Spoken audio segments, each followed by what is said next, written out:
सुधागड पाली येथे मराठी शाळा तोडण्याचा प्रयत्न झाल्याचा आरोप माजी विद्यार्थ्यांनी केला आहे।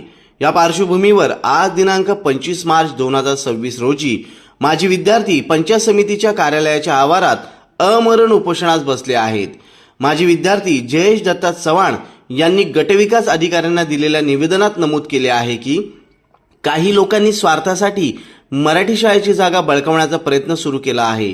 या विषयावर 13 जानेवारी रोजी प्रसार माध्यमातून आवाज उठवण्यात आला होता। त्यावेळी कारवाईचे आश्वासन देण्यात आले होते, मात्र अद्याप कोणतीही कारवाई झालेली नाही। प्रशासनाने दखल घेतली नसल्यामुळे आम्हाला हा टोकाचा मार्ग स्वीकारावा लागत आहे, असे माजी विद्यार्थ्यांनी सांगितले। मराठी शाळेच्या जतनासाठी हा लढा तीव्र होत असून स्थानिक पातळीवर ही घटना चर्चेचा विषय ठरत आहे। जयेश दत्ता चव्हाण, ओमकार खोडागळे, प्रवीण काटकर, अमोल गुप्ता, हिमांशु राऊत, गौरव राऊत, आर्या पाटील यांच्यासह अनेक माजी विद्यार्थी यावेळी उपस्थित होते। मराठी शाळेच्या जतनासाठी माजी विद्यार्थ्यांचा लढा सुरू आहे। प्रशासनाने तातडीने लक्ष घालावे अशी मागणी होत आहे।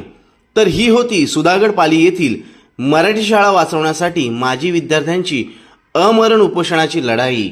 पुढील घडामोडींसाठी पाहत रहा आमचे चॅनल रायगड न्यूज।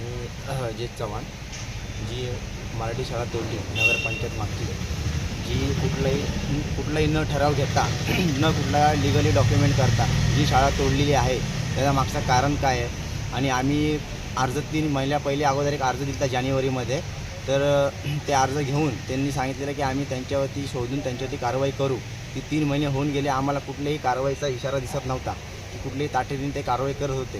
तर आम्ही परत एकदा अर्ज दिला, शाळा तोडले की त्या शाळेतल्या वस्तू होत्या चोरीला गेल्या, ज्या वस्तू गेलेल्या आहेत त्या वस्तूचा सोक्षमोक्ष त्यांनी लावावा आणि ज्यांनी नेल्या त्यांच्यावरती कारवाई व्हावी, हे आम्हाला असं वाटतं।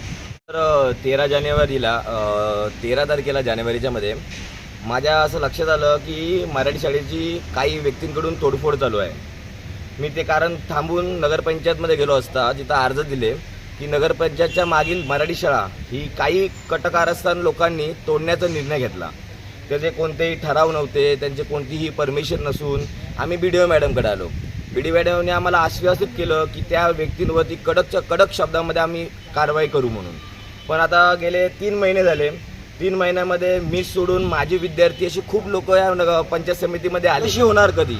म्हणजे आज पालीच्या एका सामान्य माणसाला की एक माझी विद्यार्थ्याला हे उपोषण करण्याची वेळ येते, ही खूप दयनीय परिस्थिती आहे। तर मला असं वाटतं ह्या उपोषणाचा मागचा उल्लेख असाच आहे की ही अशी जी लोकं आहेत की पालीमध्ये कायदा सुविधाला न जुमानता स्वतःचे मनमाई कारभार करत आहेत, त्या लोकांना धडा भेटण्यासाठी आम्ही सगळी मंडळी आज उपोषणाला बसले आहेत।